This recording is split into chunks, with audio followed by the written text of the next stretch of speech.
welcome to episode number 5 of our training diaries. So this week we're going to talk to you about what we did last week. We're going to give you a tip of the week at the end, which is going to help with hopefully what's coming up this weekend, which is Christmas time. Yay!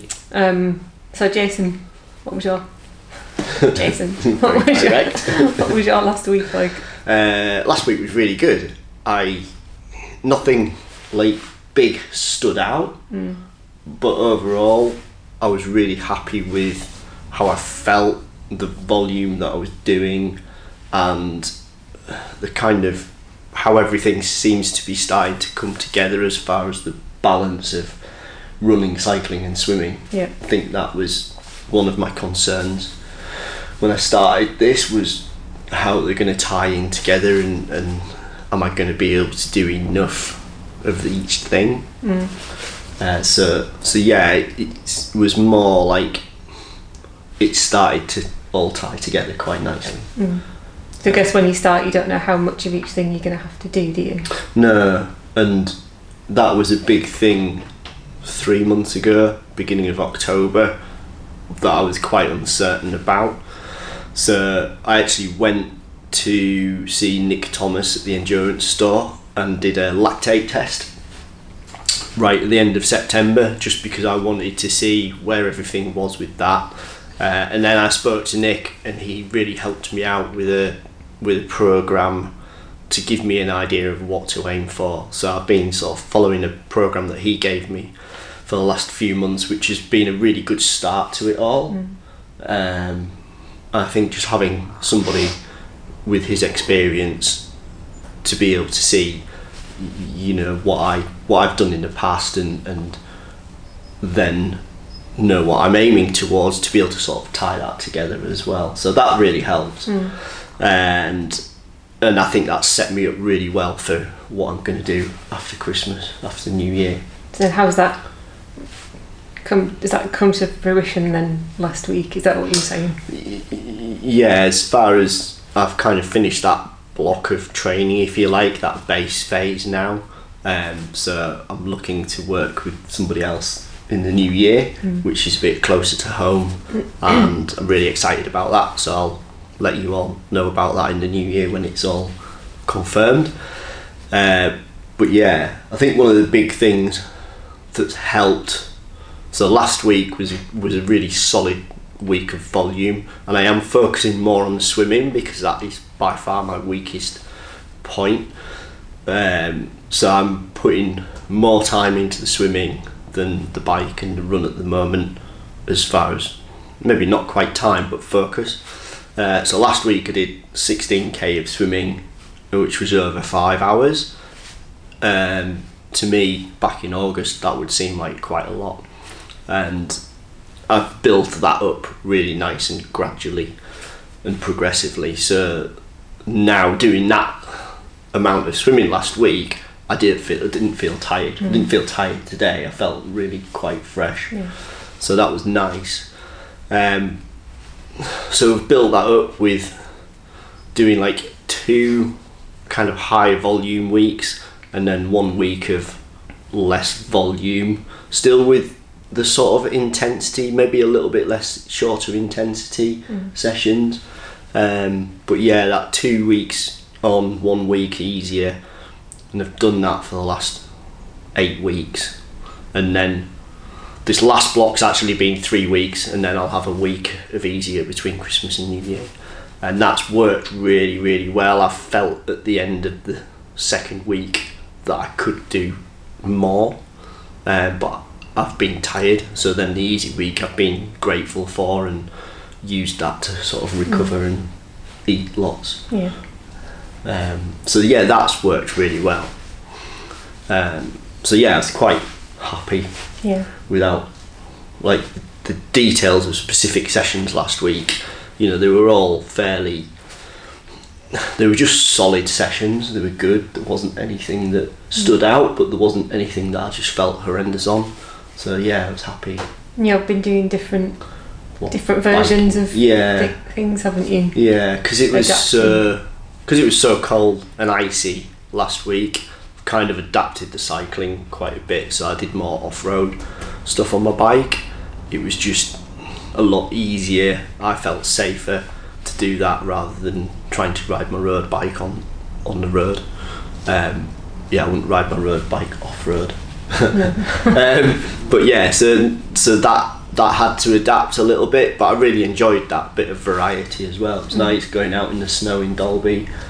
I did aim to get some nice video footage of that, but then the battery was flat, so I didn't. But it looked really nice. Imagine like lots of trees and a nice snowy track.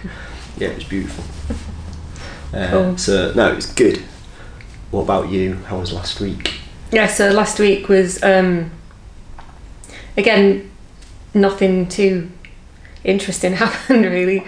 I was coming up towards the end of my cycle, probably midweek. Right. So that always impacts how I feel and what I can do numbers wise. So I think the most important thing I've taken from last week, that again I already knew but you sort of get reminded of month in month out, is that it's never linear progress. And that's not just for women either. You know, we all have challenges in life and things that happen that can throw us. So for example, my pull-ups were getting to the point where I was kind of nearly there, the bar was there, and then last week that just went completely to pot. I couldn't even pull myself up halfway, and that's just what happens. I just feel weaker. So I wasn't like annoyed about it, it was just I kept doing it every week, and I was doing pull-up exercises, so shrugs instead of pulling up all the way or just hanging from the bar, so keeping it in but not going, oh god, I can't do pull-ups anymore. Also the weights that I was doing the same sessions last week. I didn't sort of stop doing the sessions that I already had in place, but I was adapting the weights. So especially I think Friday, when Wednesday was my deadlift day, and normally I'm pretty happy doing quite heavy deadlifts, and I took the weight down a little bit even with them, the things that I'm quite happy with, just because I know there's no point trying it. You know, everything's affected. My grip feels weaker, my arms feel weaker, I'm a bit wobbly. I filmed one of my sessions last week in the gym, which was Friday, so I was right at the end of my cycle, and it was things like jumping lateral jumps side to side, and filmed myself doing it, and I was watching myself in the mirror and I was much wobblier than usual. I was hitting the little stick and everything, which I don't normally do. Box jumps, I'd intended on trying higher ones, and I just thought there's no point because I don't feel right about it, so I kept it low. So I was adapting things as I was going last week, which I think is a good way to practice it, because sometimes you can't always plan exact days a month, 2 months in advance. So it's kind of going with how you feel and being in the moment. So do you then focus on form a little bit more rather than... I try to, but again that can be dodgy as well. So I just... Right. Because you don't feel as coordinated. My brain's a bit mushier. So I guess, you have to focus on form more because your brain's a bit mushier, but at the same time, if I am hitting the stick when I'm jumping over it, I'm not going to get angry, I'm just going to laugh about it because that's how it is. I wanted to make that point that it doesn't have to be like Jayson's seeing quite linear progress at the moment, so if you imagine a graph, it would be just steadily and gradually going up. It's not like it's like this, it's gradual because he's training properly. But and I imagine there'll come a point where you start to plateau a little bit. But for me, and for probably lots of other people, it's more of a gradual rise, and then either a plateau or even a drop, and then another rise, and then a drop or a plateau, and then another rise. So it's not, you shouldn't expect to see all the time, every single week of the year, this gradual progress. That's okay. It depends what that progress is actually measuring as well, doesn't it? Because like my graph, Strava tells you fitness level. Well, that's actually stayed the same since the beginning of October. Yeah. But if you look beneath that, the actual volume's gone up, and the depth of the training is so much more solid. So you have to kind of be careful what you're measuring. And it doesn't have to be a number progress thing. No. It can be how you feel, can't it? Like you're feeling better about it, so you're feeling your my progress. feeling's just gone like that. You are progressing because it's you know you are. Yeah. And I know I'm progressing when I look back at numbers from a couple of months ago. I'm squatting a substantial amount more than I was a couple of months ago. But last week I dropped it down a bit, and it's not because it was a rest week, it's because I had to. Yeah. So yeah, rest weeks are different as well for me. The other thing I think that I noticed a big difference on that ties in with my cycle is it's been 2 months, just over 2 months since I started taking creatine, and I said in one of the earlier videos that I would mention it again. I don't know.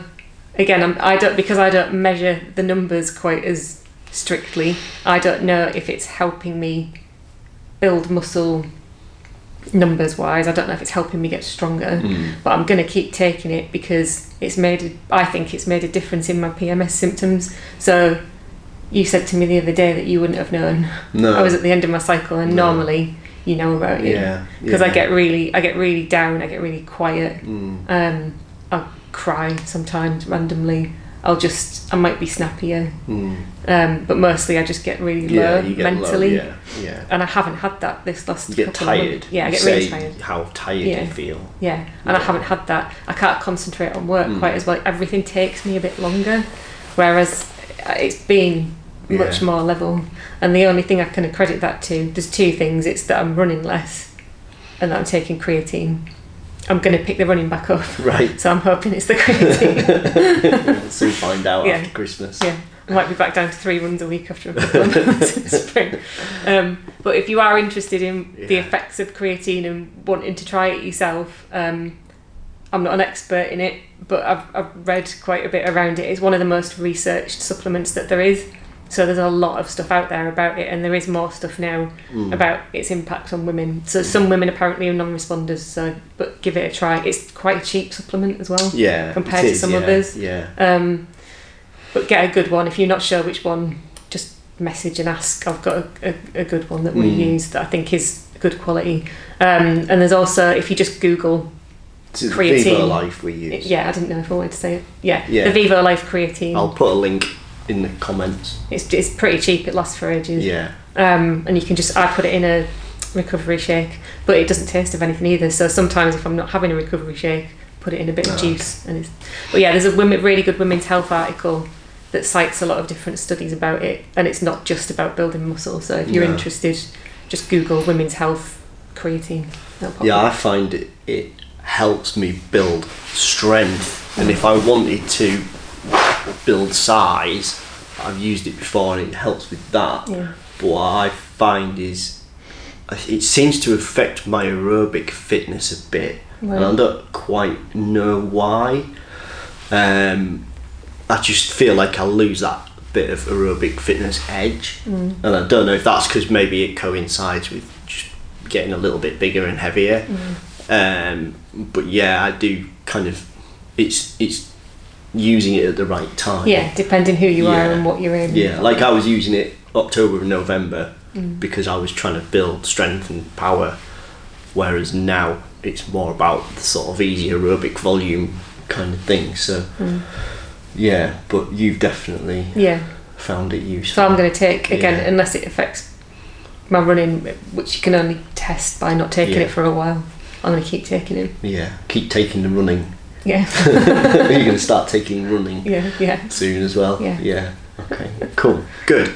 I think something I touched on as well actually about, I had lactate testing done at the beginning of October, and that was really, really helpful. And it's not something I mentioned before, but what I find is, without going into too much detail about that, is it really helps you know aerobically where your kind of training zones are more specifically, so you know the top end of your easy effort is specifically X heartbeats per minute, X beats per minute.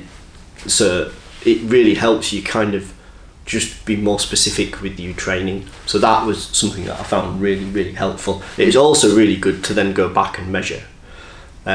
So we do lactate testing anyway ourselves, so I can measure where I am compared to where I was in October, and how you would then adapt your training towards that.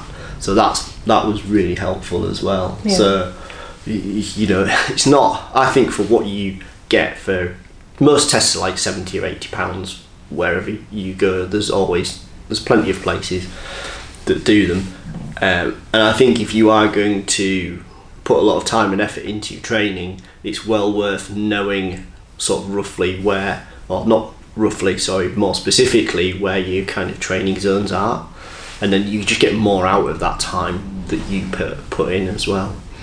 I mean, there are other ways you can do it. You know, you can do, like, there's Garmin will do a lactate threshold test with your watch, and that's actually not too bad. But the really hard one to find is your aerobic threshold, which is lower than that. That's the top end of your easy effort. So sometimes it's really useful to have that done. Yeah. Yeah. And that's often what we find people struggle with, is what is easy. So if you know, if you're really not sure how you feel when you're running easy, which is a hard thing to sort of learn, sometimes having that confirmation can help. Having that, alongside rate of perceived exertion, you know, talkability and all that kind of thing. So yeah, I think that's something to probably look at, especially if you're starting to do a new kind of training block going into the new year as well. And then, so the tip of the week. Yeah. So our tip of the week. Our tip of the week is to have a bit of a break. So it is Christmas at the end of this week. So Christmas is on a weekend this year. We're practicing what we preach, and we're going to have the week off after Christmas. So we have the week off work. Yes, the week off work, but not necessarily training, but we are going to do things differently. So for us, and as a tip of the week, we would say take whatever time you've got over the holidays to do what you want with it. So if you want to train, great. Take the opportunity to go and train with friends, with different people you've got the time to see, maybe. If you usually get up at the crack of dawn, or you go out running in the evening, take the opportunity to run in daylight this time of year. You might be able to drive somewhere nicer to go for your run, kind of thing. You know, do some different things that, you know, still might fit within your training that you want to do. But yeah, just take the opportunity to enjoy yourselves. Be sociable with it. Yeah. Unless you're doing the spine in January, in which case you need to crack on, I'm afraid. But yeah, most people don't have that A race coming up in January. And there's lots of other stuff, you know, like Christmas races and the Jolly Holly Log. I think. Have you Jolly not Holly heard Jog. Jolly Holly Log Jog. Jolly Holly Log Jog. Log jog? I've not heard of the log. It's between Christmas and anyway. Yeah. But it's also, you don't have to train as hard either. Like, just because you've got the time, we all need a break, don't we? And Christmas is often, for a lot of people, the only time we get to have a break with other people at the same time, because it doesn't, you know, everyone's not at work. Well, not everyone, but most people are not working, are they? No. Or at school. So yeah, enjoy it. Don't beat yourself up if you miss a session. If you don't want to do a session, don't do it. You know, watch silly things on telly and eat some chocolate. Yeah, aim to be fresh going into January. I think that's always nice. You know, kind of raring to go from a good place, not from a place of guilt so much, maybe. Yeah. Yeah, but yeah. So no, that's great. Yeah. So yeah, thank you very much for watching. We'd love to hear any feedback, any plans that you've got over the holidays as well. Be interested to see that. And yeah, we look forward to seeing you soon.